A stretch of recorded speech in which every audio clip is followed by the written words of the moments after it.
오늘의 주요 뉴스입니다. 추석 연휴 기간 고속도로 휴게소의 방역 조치가 한층 강화됩니다. 휴게소 안에서 음식물 섭취가 금지되고 포장만 가능합니다. 실내 매장과 화장실에서의 발열 체크도 시행됩니다. 앞으로 코로나19 같은 1급 감염병 때문에 결혼식을 취소하게 되면 위약금 없이 계약금을 돌려받을 수 있습니다. 정부는 이런 내용을 담은 예식업 분쟁 해결 기준과 표준 약관을 마련하고 시행에 들어갔습니다. 코로나19 확산에도 불구하고 가전제품 등의 판매 호조에 힘입어 지난달 소비가 3% 증가하면서 다시 상승세로 전환됐습니다. 반면 산업 생산은 전달보다 0.9% 줄어서 석 달 만에 감소세로 돌아섰습니다. 구글이 내년 1월부터 단계적으로 구글 플레이 스토어에서 팔리는 모든 애플리케이션과 콘텐츠의 결제 금액에 30%의 수수료를 물리겠다고 밝혔습니다.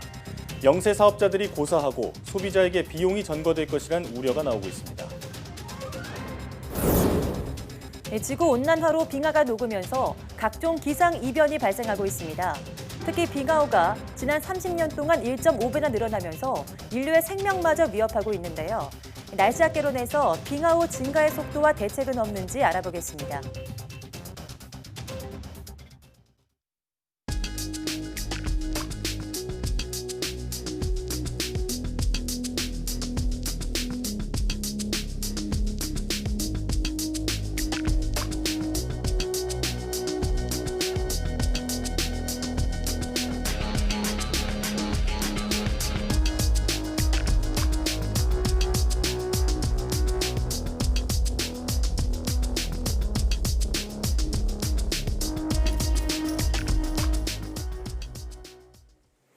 여러분 안녕하십니까? 사이언스 투데이입니다. 서울시가 다음 달 3일로 예고된 개천절 도심 집회에 대한 원천 차단 방침을 밝혔습니다.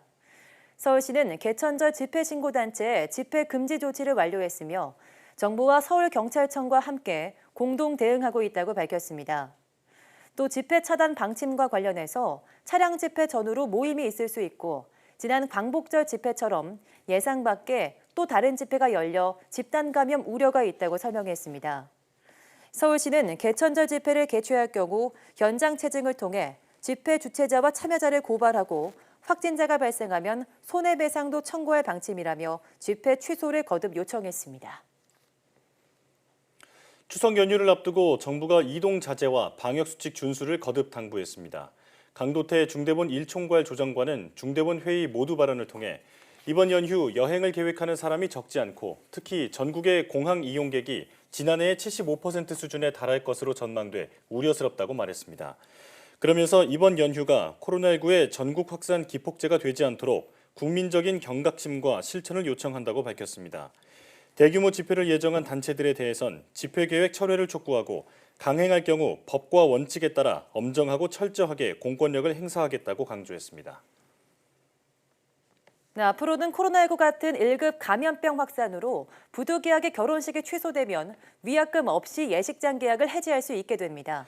이처럼 정부가 최근 소비자와 업계 사이 분쟁이 잦았던 예식업 분야에 새로운 분쟁 해결 기준을 마련했습니다. 김태민 기자입니다. 지난달 수도권 코로나19 재확산으로 사회적 거리 두기가 강화되면서 결혼을 앞둔 예비 신혼부부들은 큰 혼란을 겪었습니다. 50인 이상 집합금지 명령 탓에 계획했던 예식을 치르지 못하게 됐기 때문입니다. 그런데도 거액의 위약금 탓에 기존 계약 내용을 바꿀 수 없어 울며 겨자 먹기로 손해를 감수해야 했습니다.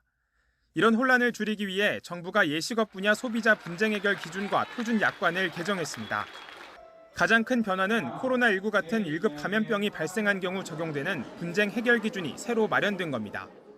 우선 예식시설 폐쇄 또는 운영 중단 조치가 이루어지거나 해당 지역이 특별 재난지역으로 선포되면 위약금 없이 계약 내용을 바꾸거나 계약금을 돌려받을 수 있습니다.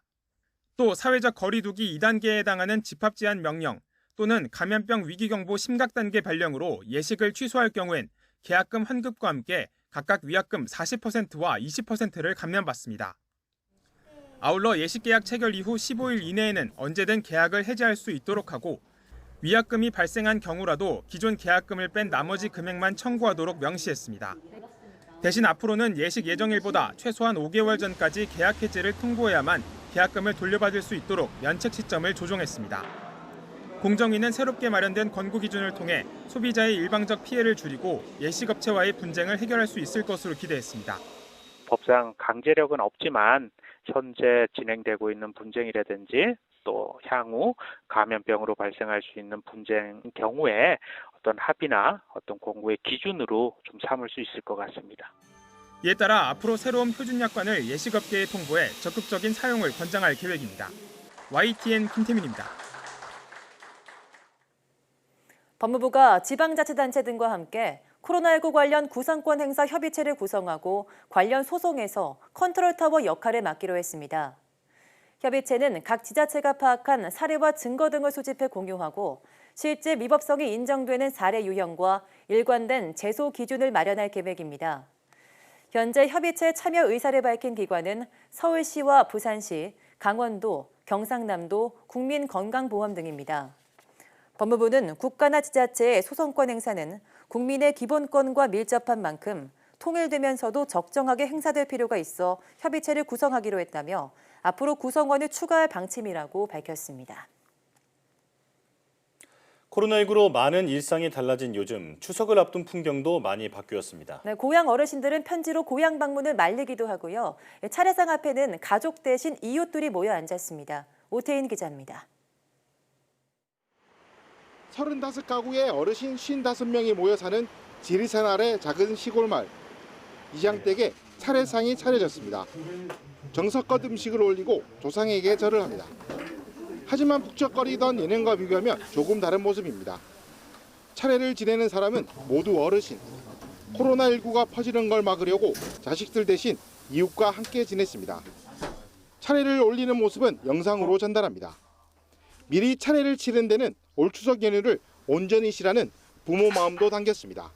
이쁜 손주나 또 며느리나 자식이나 와가지고 혹시 잘못되고 또 불량민들한테라도 피해가 있다면은 그것은 참 있을 수 있는 없는 일이 아닙니까? 그래서 안 오더라도 뭐 좀 서운해도 할 수 없고. 차례가 끝나고 이어지는 영상통화. 코로나19로 염려되는 가족 건강을 먼저 묻습니다. 코로나는 대구도 옛날보다는 많이 수그러졌지. 예, 많이 좀 나아지고 있어요, 지금.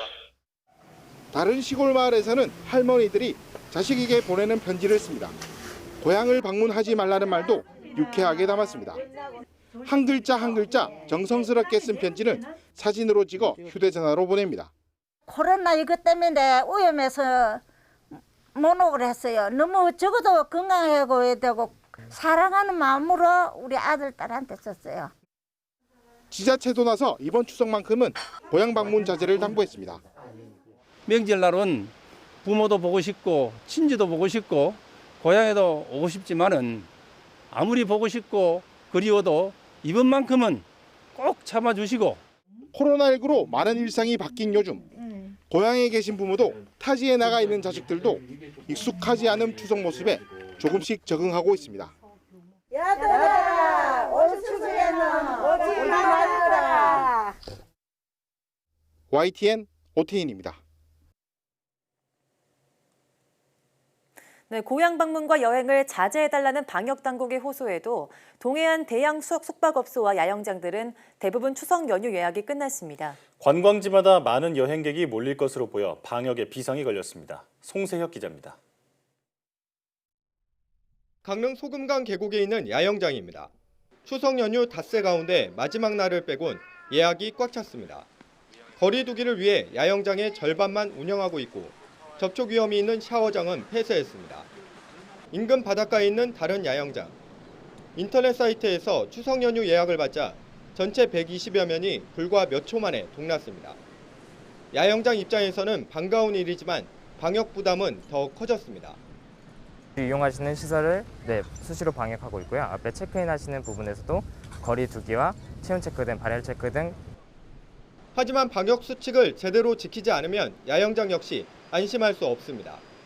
실제로 지난 7월 홍천의 한 야영장에서 여러 가족이 모여 캠핑을 하다가 코로나19에 집단 감염되기도 했습니다. 이런 우려 때문에 일부 공공 야영장은 아예 운영을 중단했습니다. 코로나 거리 두기 때문에 안 합니다. 언제 오픈하냐 개장하냐 묻죠. 동해안 유명 호텔과 리조트도 추석 연휴 예약률이 100%에 이릅니다. 지역 축제도 취소하고 고향 방문 자제까지 호소하고 있지만 관광객들은 지난 5월 연휴와 피서철에 이어 또다시 대거 몰릴 전망입니다. 자치단체들은 관광지마다 방역을 강화하기로 했지만 추석 연휴를 계기로 코로나19가 다시 확산하는 것은 아닌지 긴장감이 높아지고 있습니다. YTN 송세혁입니다. 올해 추석을 앞두고 농수산식품 선물 매출액이 지난해보다 48% 가까이 늘어난 것으로 나타났습니다. 농림축산식품부는 지난 5일부터 24일까지 주요 유통업체 6곳의 추석 선물 매출 현황을 조사한 결과 농수산식품 선물 세트 판매액이 2,905억 원으로 지난해보다 47.6% 늘었다고 밝혔습니다. 모든 품목에서 판매액이 늘어난 가운데 홍삼 등 가공식품이 64.3% 급증했고 과일과 축산물도 각각 47.7%, 39%씩 판매가 늘었습니다. 가격대별로는 20만 원이 넘는 선물 세트 판매액이 47.6% 늘었고 청탁금지법 선물 가액의 상향 범위인 10만 원 이상 20만 원 이하 선물 세트 판매는 16.4% 늘었습니다. 아이들이 코로나19에 감염될 위험이 성인보다 훨씬 낮으며 10대 후반이 될수록 감염률이 성인과 비슷해진다는 연구 결과가 나왔습니다. 영국 유니버시티 칼리지 런던 아동보건연구소의 러셀 바이너 교수 연구팀이 세계 여러 나라에서 발표된 총 32건의 관련 연구 자료를 종합 분석한 결과 이 같은 사실이 확인됐다고 헬스데이 뉴스가 보도했습니다. 연구팀이 20세 미만 4만 2천 명과 성인 26만 9천 명을 조사한 결과 20세 미만이 20세 이상 성인들에 비해서 코로나19 감염률이 44% 낮은 것으로 나타났습니다. 특히 10살 이하 아이들의 감염률이 현저히 낮았고 10대 후반으로 갈수록 감염률이 점점 성인에 접근하는 양상을 보였습니다. 올해 동아시아 태평양 지역의 경제 성장률이 코로나19 확산의 여파로 반세기 만에 최저 수준을 기록할 것이라는 전망이 나왔습니다. 세계은행은 현지 시각 28일 보고서를 통해 코로나19 대유행으로 올해 동아시아 태평양 지역의 경제 성장률이 1967년 이후 가장 낮은 0.9%에 그칠 것으로 예상했다고 로이터 통신이 보도했습니다. 정부의 재정 지출 등에 힘입어 올해 2% 성장할 것으로 전망되는 중국을 제외한 나머지 국가들은 올해 마이너스 3.5%의 역성장을 기록할 것으로 내다봤습니다. 특히 코로나19의 경제적 충격으로 하루 5.5달러 미만의 소득으로 살아가는 빈곤층이 현재 3,300만 명에서 올해 안에 3,800만 명으로 늘어날 수 있다고 경고했습니다. 세계은행은 동아시아 태평양 지역 내 빈곤층의 증가는 20여 년 만에 처음이라고 지적했습니다.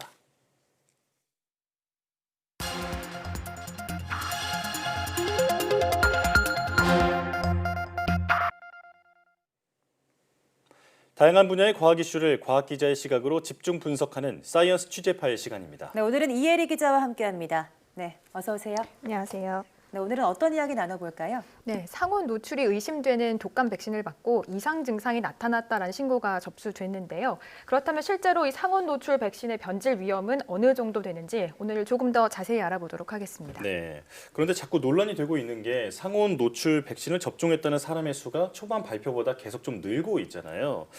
아무래도 가장 우려되는 건 이상 유무일 텐데 혹시 지금까지 그 보고가 된 이상 증상이 있나요? 네, 그렇습니다. 이번에 접수된 이상 증상은 이 접종 부위의 통증으로 전해지고 있습니다. 예. 다행히 중증은 아닌 것으로 알려졌는데요. 우선 방역 당국은 백신을 맞을 경우에는 이런 약간의 이상 반응은 나타날 수 있다는 설명입니다. 직접 들어보시죠.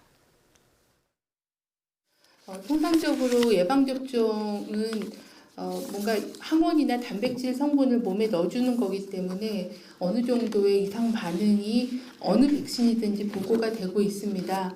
인플루엔자 백신의 경우에도 이제 예방접종을 맞으면 주사 맞은 부위가 좀 빨갛게 붓거나 아니면 통증이 있는 그런 국소 이상 반응이 한 10에서 15%가 통상적으로 보고가 되고 있고 이런 이상 반응은 하루 이틀 정도면은 소실이 되는 걸로 되어 있습니다. 아직까지는 그런 중증 이상 반응에 대한 보고는 없고 계속 모니터링 중이고 한 건 정도에서 주사 맞은 부위가 통증이 있대 통증은 지금 호전되고 있다라고 보고를 받았습니다. 네, 현재 상온 노출이 의심되는 백신에 대해서 조사가 진행 중인데요. 그런데 독감 백신이 비교적 온도에 덜 민감하다고 알려져 있거든요. 네, 맞습니다. 독감 백신은 다른 백신과 다르게 이 살아있는 바이러스가 아닌 죽은 백신, 그러니까 바이러스를 불활성화시켜서 만든 백신입니다. 때문에 뭐 홍역이나 수두 백신처럼 살아있는 바이러스를 활용해서 만드는 생백신보다는 일반적으로 온도에 덜 민감하다고 볼 수 있습니다. 이 때문에 생백신은 이 생산, 유통 과정에서 더욱 철저한 온도 관리가 필요한데요. 관련 내용 직접 들어보시죠.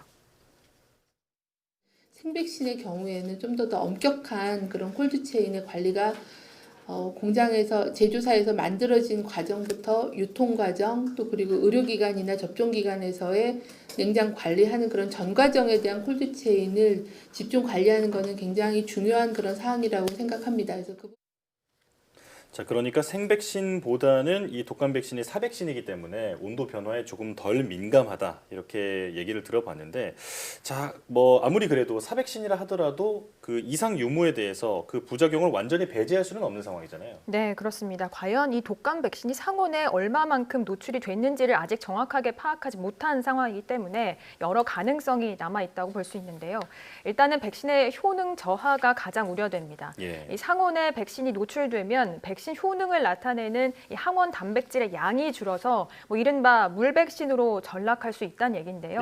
이상 증상이 심하게 나타날 경우에는 뭐 체내 염증 반응이 나타날 수도 있고요. 또한 뭐 일부 전문가들은 이 상온 노출 백신을 접종한 것 자체가 매우 이례적이기 때문에 접종자에 대한 장기적인 추적 관찰의 필요성을 제기하고 있습니다. 전문가의 이야기 들어보시죠.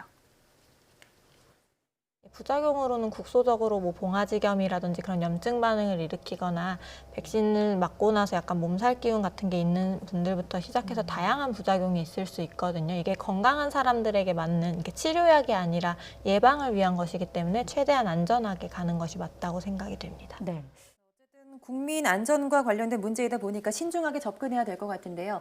이번 추석 연휴가 이제 방역의 중대 기로라고 하죠. 근데 상온 노출 백신 때문에 수급에 문제가 생겨서 이번 백신 수급이 좀 늦어졌는데, 그럼 독감과 또 코로나19가 동시에 유행하는 트윈데믹이 올 수 있다 이런 말도 있거든요. 그리고 지금 실제로 확인된 사례도 있다고 들었습니다. 네, 국내에서 이 코로나19와 독감이 동시에 감염된 사례가 지금까지 3건이 보고됐습니다. 뭐 흔한 사례는 아니지만 해외에서도 이런 동시에 감염된 사례들이 보고되고 있는데요. 미국의 통계를 보면 116건을 검사했을 때 1건 정도 확인이 되고요. 중국에서도 한 2.7% 정도가 동시 양성으로 확인됐습니다. 그리고 뭐 터키 등에서도 2% 내외로 2가지 검사에서 양성이 나온 사례가 보고가 되고 있습니다.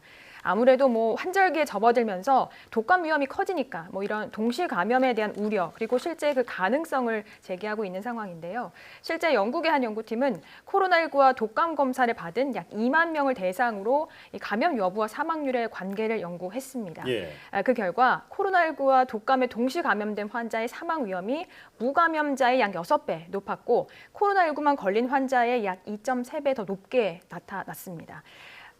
또 코로나19와 독감에 동시 감염된 환자의 한 43%가 사망했는데 코로나19만 걸린 환자는 27%, 또 독감 환자는 4.8%만 사망했다 이렇게 밝히기도 했습니다. 네, 좀 말씀해 주신 내용을 정리해 보니까 코로나19와 독감에 동시에 감염된 사람이 이 코로나19만 걸린 환자보다 이제 사망할 확률이 2.3배가 더 높다 이렇게 볼 수 있을 것 같은데 생각보다 굉장히 치명적인 수치인데요. 네, 우선 뭐 연구 결과만 보면 그렇게 느낄 수 있습니다. 그런데 우선 두 바이러스가 한꺼번에 동시에 몸 안에 들어와서 동시 감염되는 건 사실상 확률적으로 좀 낮다고 볼 수 있고요. 두 바이러스 가운데 한 가지 바이러스에 먼저 감염된 상태에서 뭐 다른 바이러스가 감염될 경우에는 현재 면역력이 어떤지가 가장 중요하게 작용한다라고 볼 수 있습니다. 전문가의 이야기 들어보시죠. 먼저 한 바이러스가 감염된 상태에서는 면역 시스템이 크게 활성화되어 있거든요. 그렇기 때문에 다른 바이러스가 그 감염 시기에 감염될 가능성은 오히려 낮다 이렇게는 보고 있습니다. 다만 한 바이러스가 감염된 이후에 그리고 바이러스가 사라진 이후에 면역력이 크게 낮아져 있는 상황이나 아니면 밸런스가 깨져 있는 상황이라면 후속적으로 다른 바이러스가 감염될 가능성이 높다 이렇게는 보고 있습니다. 네, 요즘 뭐 아침 저녁으로 일교차도 굉장히 크고요. 코로나19도 유행하고 있는 만큼 평소의 건강 관리가 굉장히 중요한 것 같습니다. 네, 오늘 말씀 잘 들었습니다.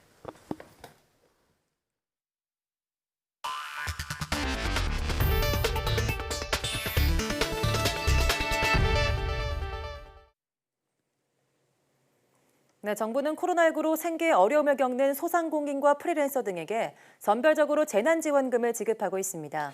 그런데 현실을 제대로 반영하지 못하는 기준 때문에 도움이 절실한 사람들이 지원을 못 받는 경우도 있습니다. 홍민기 기자입니다. 코로나19 확산 이후 수입이 줄어 2차 고용안정지원금을 신청한 대리운전 기사 김모 씨. 그런데 지원금 지급 대상이 아니라는 통보를 받았습니다. 지난달 생계를 위해 구청 공공일자리 사업에 참여하며 가입한 고용보험이 문제였습니다. 고용보험 혜택을 받는 사람에겐 지원금을 주지 않기 때문인데 정작 김 씨는 가입 6개월이 되지 않아 보험 혜택을 받을 수도 없습니다. 저 같은 경우 여유가 안 돼서 이 일을 하러 나왔는데 돈 없어서 나온 사람인데 못 받으니까 좀 많이 억울하죠. 세탁소를 운영하는 양기철 씨는 코로나19로 매출에 타격을 받았지만 정부가 소상공인과 자영업자에게 지급하는 새 희망자금을 받지 못했습니다. 올해 상반기 월평균 매출이 지난 한 해 월평균 매출보다 줄어야 하는데 겨울옷 물량이 많은 상반기에 성수기를 맞는 세탁소는 오히려 소득이 늘어난 것처럼 보이기 때문입니다. 겨울 세탁물들을 모았다가 한꺼번에 갖고 오는 특성이 있고 매장마다 다르겠지만은 한 1년에 50% 가까이를 차지한다고 보시면 될 겁니다. 담당 부처인 중소벤처기업부는 연휴 이후 지급하는 지원금에도 대상자 선정 기준을 그대로 유지하겠다고 밝혀 지원 사각지대는 여전할 것으로 보입니다. 이처럼 열심히 일한 게 오히려 걸림돌로 작용해 지원금을 받지 못하는 허점을 막기 위해 전문가들은 선별 지급 기준을 더 꼼꼼히 해야 한다고 지적합니다. 그건 분명히 제도상의 허점이 있는 부분이네요. 일을 함으로 인해서 오히려 불이익을 받는 사람들을 구제하기 위해서 그 차액만큼은 지원을 한다던가. 일부 지자체는 정부 지원의 빈틈을 메우려는 보완 대책을 하나둘 내놓고 있습니다. 충청북도와 충주시는 재난지원금 지급 대상에서 제외된 소상공인 등을 위해 특별지원금을 마련했고 서울시는 소상공인을 상대로 한 융자 지원 규모를 5조 원에서 7조 원으로 늘리기로 했습니다. YTN 홍민기입니다. 구글이 자사 앱 장터에서 팔리는 모든 앱과 콘텐츠의 결제 금액의 30%를 수수료로 적용하는 방안을 내년 중에 강행하기로 했습니다. 구글은 구글 플레이를 통해 배포되는 앱 가운데 디지털 재화에 대한 인앱 결제를 제공하는 앱은 구글 플레이 결제 시스템을 사용해야 한다고 밝혔습니다. 구글 플레이 스토어에 새로 등록되는 앱은 내년 1월 20일부터, 기존 앱은 내년 10월부터 구글 플레이 인앱 결제가 의무 적용됩니다. 이는 구글 플레이 스토어에서 결제되는 사실상 모든 금액에 30% 수수료가 적용된다는 뜻입니다. 구글은 현재 게임에서만 인앱 결제를 강제 적용하고 다른 앱에서는 자체 결제 수단을 일부 허용해주고 있지만 내년부터는 다른 수단이 배제되는 것입니다. 네, 이처럼 구글이 내년부터 수수료로 30%를 떼가겠다고 하면서 파장을 낳고 있습니다. 구글의 앱스토어인 플레이스토어는 국내 점유율 63%에 달할 정도로 독점적인 지위를 누리고 있습니다. 최명신 기자가 보도합니다. 한국인터넷기업협회 주관으로 열린 토론회입니다. 구글의 결제정책 전환 방침에 참석자들의 성토가 이어졌습니다. 생각지도 못한 이런 독점의 행포? 이러면 안 되는데 하는 생각하고 많은 스타트업들이 더 들어가서 이 구글을 더 키워줬던 이런 상황에서 지금 와서 독점 사업자가 되니까 그동안 기여한 바를 좀 많이 배신하는 느낌을 주고 지난해 구글이 국내에서 거둔 매출은 5조 9,900억 원. 국내 앱마켓 시장 매출의 63.4%를 차지해 애플이나 원스토어 등 다른 앱스토어를 압도했습니다. 이런 가운데 구글이 그동안 게임 앱에만 적용하던 인앱 결제를 음악이나 웹툰, 오디오북 같은 모든 콘텐츠 앱으로 확대하고 수수료로 결제 금액의 30%를 가져가겠다고 하자 반발이 거세지고 있습니다. 인앱 결제는 구글이 개발한 자체 결제 방식으로 수수료 인상이 현실화할 경우 1조 8천억 원을 더 챙겨갈 것으로 보입니다. 구글은 자신들이 마련한 생태계를 통해 콘텐츠 회사들이 안정적인 기업 활동을 보장받는 만큼 새로운 결제 정책은 문제가 없다는 입장입니다. 이에 대해 IT업계는 국내 콘텐츠 산업 생태계와 IT 산업 전체에 악영향을 미칠 것으로 우려하고 있습니다. 수수료 부담을 이기지 못한 영세 스타트업 사업자들이 도태되고 소비자에게 비용이 전가될 가능성이 큰 것으로 보고 있습니다. 구글의 결제 정책 변경, 즉 인앱 결제 방식이 이용자 이익을 저해할 소지가 있는 만큼 전기통신사업법상 금지 행위에 해당하는지 면밀하게 검토하고 있습니다. 보다 근본적인 대책으로 글로벌 플랫폼에 대항할 수 있는 국내 토종 앱스토어 활성화 방안 마련을 서둘러야 한다는 지적이 나오고 있습니다. YTN 최명신입니다. 지난달 코로나19와 유례없는 긴 장마로 집에서 대부분의 시간을 보내며 물건을 사는 이른바 집콕 쇼핑이 20% 이상 급증한 것으로 나타났습니다. 산업통상자원부가 내놓은 8월 주요 유통업체 매출 동향 자료를 보면 지난달 온라인 매출은 작년 8월보다 20.1% 늘었습니다. 올해 들어 온라인 매출은 코로나19 사태가 터진 지난 2월 34.3% 급증한 뒤 3월에서 7월 13%에서 16%대 성장세를 이어왔습니다. 반면 백화점 등 오프라인 유통업체 매출은 2.4% 감소해서 7개월 연속 감소세를 이어갔습니다. 오프라인 업체 중 편의점 매출만 2.3% 소폭 늘었고 기업형 슈퍼마켓, 백화점, 대형마트 등은 모두 감소했습니다. 코로나19로 외출과 여행이 감소한 데다 2달 가까이 지속한 장마와 늦은 추석 등이 복합적으로 영향을 미친 것으로 보입니다. 보이스피싱 범죄는 나날이 진화하는 범행 방식 때문에 피해가 연일 끊이지 않고 있습니다. 특히 검찰을 사칭하면서 서류도 감쪽같이 위조에 속는 경우가 많은데요. 검찰이 보이스피싱을 예방하기 위해서 직접 24시간 콜센터를 운영하기로 했습니다. 강희경 기자입니다. 저희 팀 수사관 연락 받으셨죠? 자, 우선 저랑 만나셔야 되는데 일단 이메일 주소 먼저 알려주세요. 돈을 건네주고 나서야 뒤늦게 깨달은 피해자. 검찰이 재구성한 검찰 사칭 보이스피싱의 실제 피해 사례입니다. 내가 저런 일을 당할까 싶지만 나날이 수법이 정교해지면서 막상 상황이 눈앞에 닥치면 속아 넘어가는 사람은 한둘이 아닙니다. 서울중앙지검이 올해 기소한 보이스피싱 사건 432건을 분석한 결과 검찰 사칭이 무려 40%를 차지했습니다. 특히 감쪽같이 위조된 서류에 속아 넘어가는 피해자가 많았습니다. 공문, 신분증도 보내주고 법원 영장, 수사 증명서, 그다음에 검찰청 사이트에 자기 이름을 치면은 실제로 수사 중인 것처럼 뜨는 그런 장치들이 많이 있습니다. 범행 수법도 각양각색입니다. 검찰청 재직증명서를 보내주며 돈을 안전하게 보관해주겠다고 현금을 요구하고 채권을 양도해주면 범죄에 사용된 돈인지 확인해주겠다며 채권 양도 증서를 내밀기도 합니다. 일반인이 이런 위조 서류를 판별해내는 건 사실 쉽지 않습니다. 결국 검찰이 나섰습니다. 보이스피싱에 사용되는 서류의 진위 여부를 확인해주는 24시간 콜센터, 이름하여 찐센터를 운영하기로 한 겁니다. 직통번호는 010-3570-8242, 뒷자리 빨리 사기로 기억하면 쉽습니다. 의심스러운 번호로 받은 서류를 촬영해 보내면 담당 수사관들이 확인한 뒤 서류의 진위 여부를 안내합니다. 검사실 소환이나 조사 여부도 확인 가능합니다. 진짜다 가짜다 바로 안내를 해드리고 또 검찰청에서 소환한 것처럼 사칭한 경우들이 있는데 실제 소환을 한 것이 맞는지도 확인해드립니다. 검찰은 어떤 경우에도 현금을 인출하게 하지 않고 문자 메시지로 서류를 보내지도 않는다며 의심스러울 땐 콜센터로 연락하라고 당부했습니다.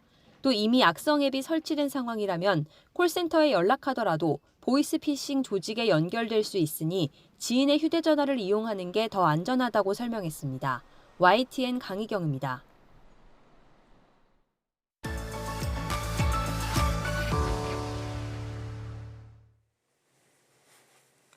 호주 폭염과 대형 산불, 동아시아의 오랜 장마와 호우 등 지구온난화로 인한 기상재해가 어느 때보다 많이 발생하고 있습니다. 특히 대륙의 빙하가 녹으면서 발생하는 빙하호 역시 큰 문제가 되고 있다고 하는데요. 네, 오늘 날씨학 개론에서 이와 관련한 이야기 나눠보겠습니다. K베더 반기성 센터장과 함께합니다. 네, 안녕하세요. 네, 안녕하세요. 네, 빙하가 녹아 생긴 빙하호죠. 양이 점점 증가해서 지금 심각한 상황이라고 들었는데요. 양이 어느 정도입니까? 일단 그 네이처 기후변화 연구 논문에 발표된 그 내용이 있죠. 미국과 캐나다, 영국 연구진에서 연구를 했는데 2018년에 전 세계 빙하호 개수는 한 1990년보다 53% 정도 증가를 했어요. 예. 현재 14,394개에 달하고 있는데요. 같은 기간 부피는 48% 늘어난 156.5 세제곱킬로미터에 이르르고 있고요. 약 30년 동안 빙하호 개수와 덩치가 모두 대략 한 1.5배 정도가 늘어난 것이죠. 그렇네요. 연구진은 이번 분석을 위해서 25만 4천 장 위성 사진을 확인을 했는데요.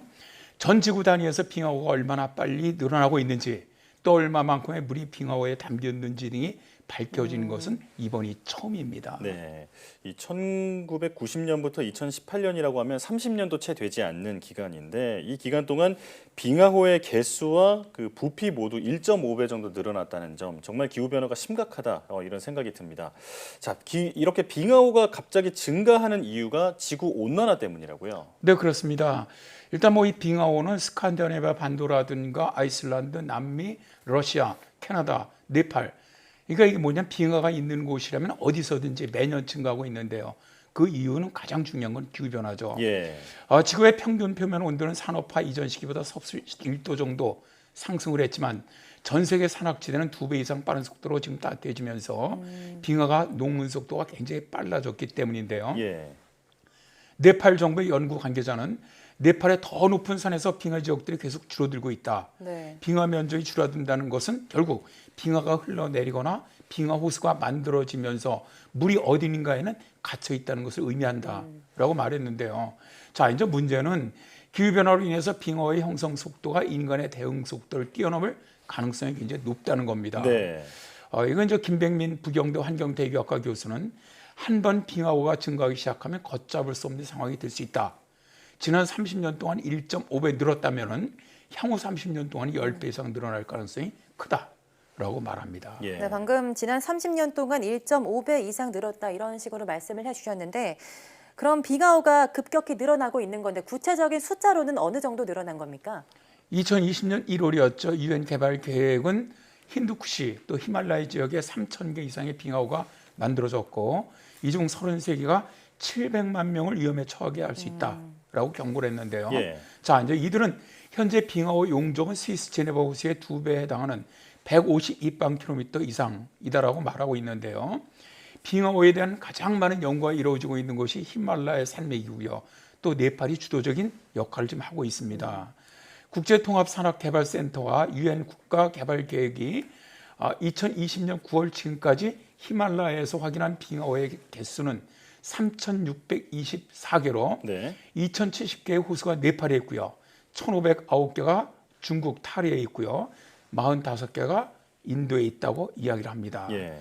이들의 연구에 따르면 빙하호 중에 1,410개 호수는 0.02 평방킬로미터보다 크거나 같으며 이 정도로도 한번 폭발을 하면 하루에 심각한 피해를 줄 수 있다. 이렇게 말하는데요.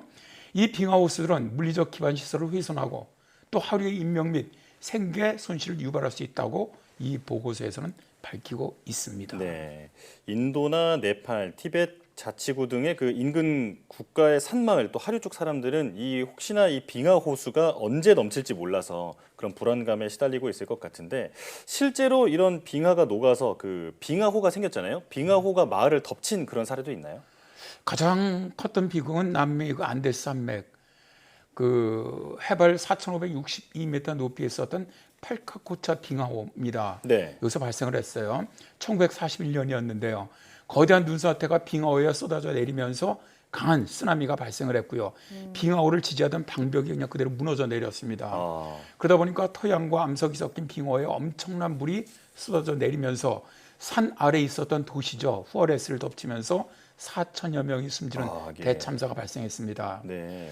당시 이 팔카코차 빙하호의 수량은 약 1,700만 세제곱미터에 달했는데 이 양은 올림픽 규격 수영장 6,800개를 채울 수 있는 어마어마한 양이었습니다. 예. 자, 그런데 이런 빙하 쓰나미는요 계속 지금 발생하고 있어요. 올해 2020년에도 발생을 했습니다. 2020년 동아시아 지역은 홍수가 굉장히 극심했죠. 히말라야 산맥 쪽으로도 만비가 내렸는데요. 5월 말부터 계속된 많은 비로 2020년 6월 25일이었죠. 티베트 자치구 니우타운의 빙하호 제방이 무너졌는데요. 중국의 북서부 환경자원연구소의 연구원은 눈사태가 발생한 다음에 쓰나미의 홍수봉이 니우타운 하류에 도달하면서 계곡에 700만 입방미터가 넘는 물이 쏟아져 내리면서 수많은 인명피해와 기반시설이 파괴되었다라고 설명을 했는데요.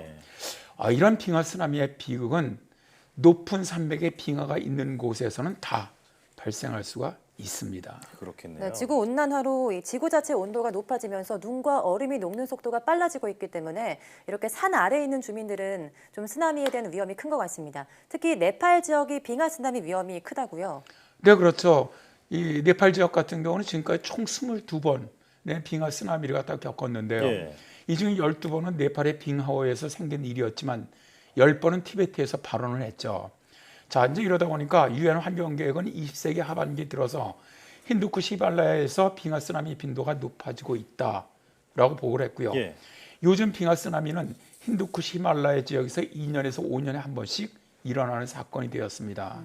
자, 이러다 보니까 이제 유엔 그 계곡 이런데 그 빙하 그런 걸 갖다 계획하는 이런 기구에서는 네팔 히말라야 44개 호수에 잠재적 빙하 쓰나미의 위험이 있다라고 얘기를 합니다. 어떻게 보면 농경생활하는 네팔인들에게 빙하로 인한 쓰나미는 아주 청천벽력이죠. 많은 사상자를 낳을 뿐만 아니라 집과 가축을 앗아가고 숲과 농경지를 마치는데요. 고도가 높은 지역에서는 척박한 기후 조건 때문에 작물 재배가 아주 매우 제한적으로 이루어집니다. 그런데 경사지가 한번 홍수에 휩쓸리면 비나 눈, 바람 등으로 인한 침식 때문에 땅이 더 불안정해지면서 더 이상 작물을 재배하기 어려워지죠. 예.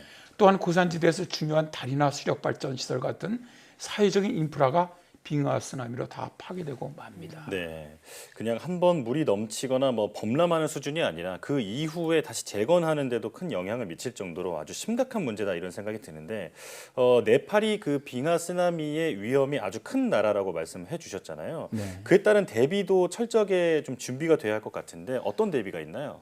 일단 이 빙하 쓰나미의 발생 빈도가 네팔이 높고요. 또 사실 앞으로도 기후변화 위협을 받고 있는 국가지만 사실 보면 네팔의 대비는 좀 허술합니다. 예.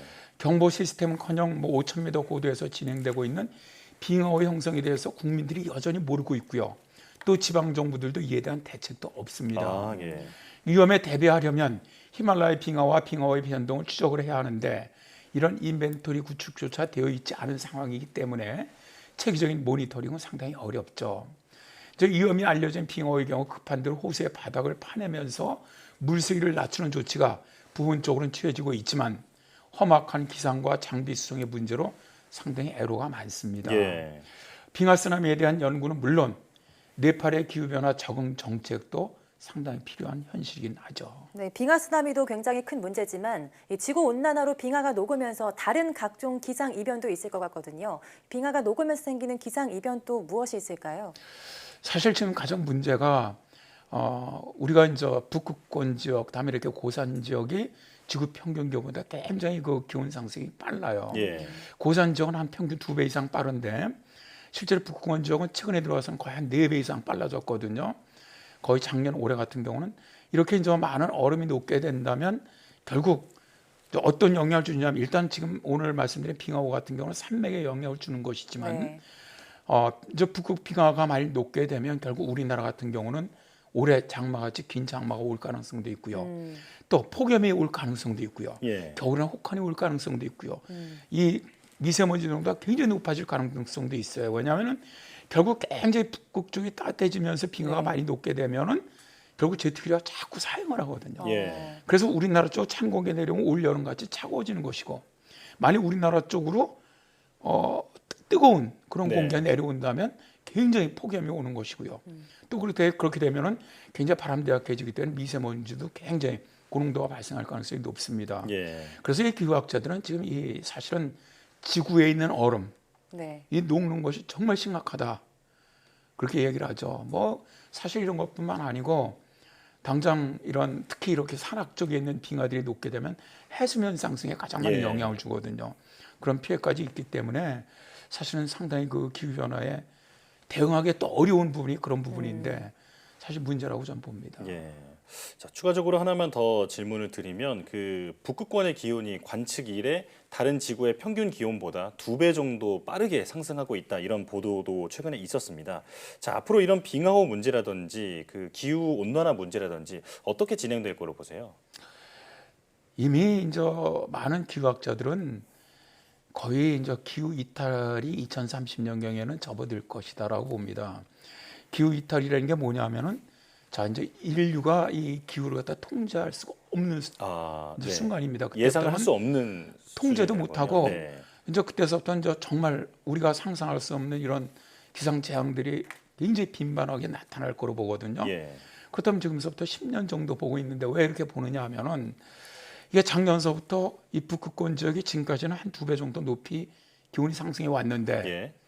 올해 같은 경우 거의 4배 정도 상승을 했거든요. 네. 엄청 이례적인 네. 기온 상승을 보였습니다. 그러다 보니까 이제는 완전히 정말 우리가 인류가 예상할 수 없는 정도로 바뀌어 나가는 것이 아니냐. 그러니까 굉장히 기후학자들은 굉장히 정말 위험하다고 보고 있습니다. 예. 네, 지구 온난화로 인해서 올해 잦은 태풍이나 기상 이변 또 오늘 내용 빙하오까지 다양한 문제가 발생하고 있는데요. 네팔뿐 아니라 세계적으로 이번 빙하오에 대한 좀 체계적인 시스템이 구축되어야 할 것 같습니다. 오늘 말씀 고맙습니다. 네, 고맙습니다.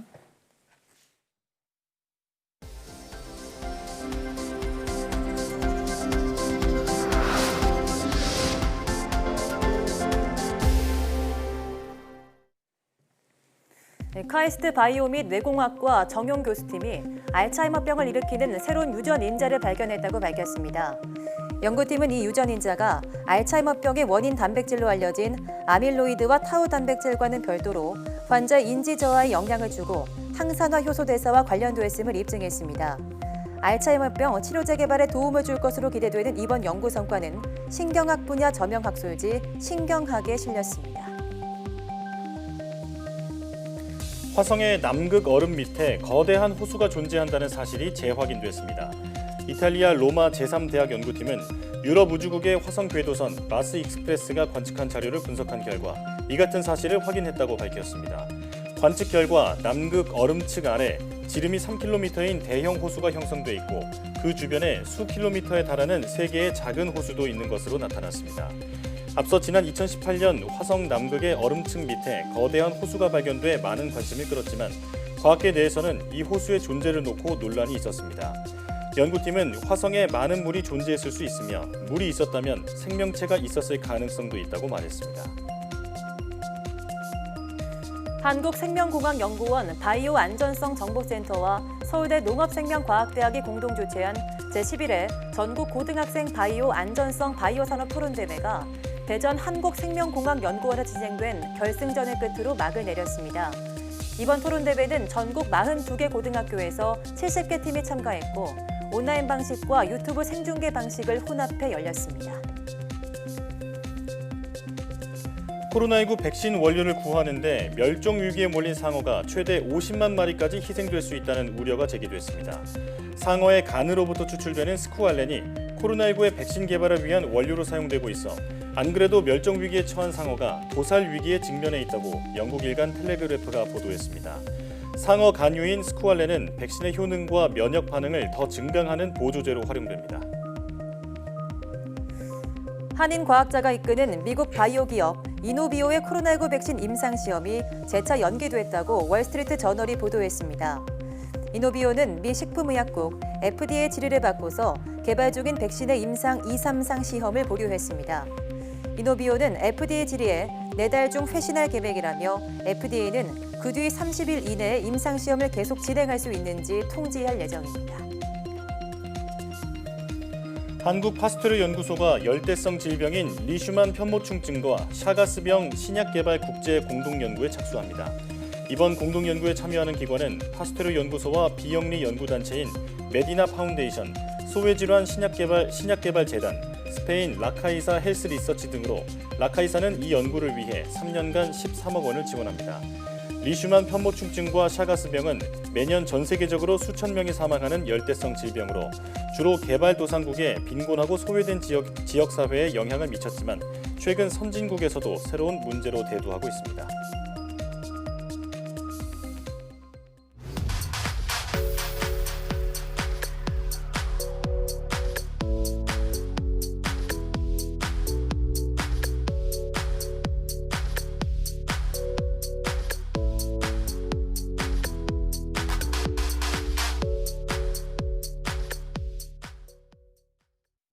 이장님이 가르쳐준 집이 냉장고가 앞에 크게 있다라는 거잖아. 여기 있다, 냉장고다. 두 분이 계시니까 이거를 못 내놓으셨구나. 아유, 그럼 내놓고 뭐고 그런 걸려고. 손가락 하나만 들어서라도 하면 내놓을 수 있습니다. 여기. 아이씨. 나 팔이 아픈데 왜 다리가 풀리지? 자, 누나 들어. 하나, 둘, 셋.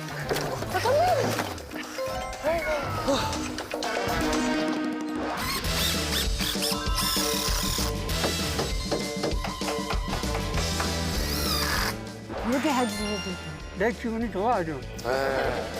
아니 아버지가 다정다감하셔서 잘해주셨을 것 같은데요? 응, 잘해줘. 요 7달에 내 알거든요. 아버님이 말을 꺼내셨어.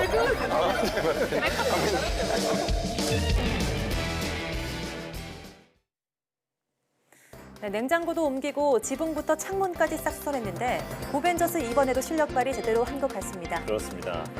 할머니, 할아버지가 좋아하시는 모습을 보니까 이게 바로 고쳐듀오의 보람이 아닐까 싶습니다. 네, 도움의 손길이 필요한 분들은 언제든지 YTN사이언스 홈페이지에 사연을 남겨주시면 고쳐듀오가 전국 어디든지 찾아가겠습니다. 어려운 시기 YTN사이언스는 국민과 함께하겠습니다. 함께해 주신 여러분 고맙습니다.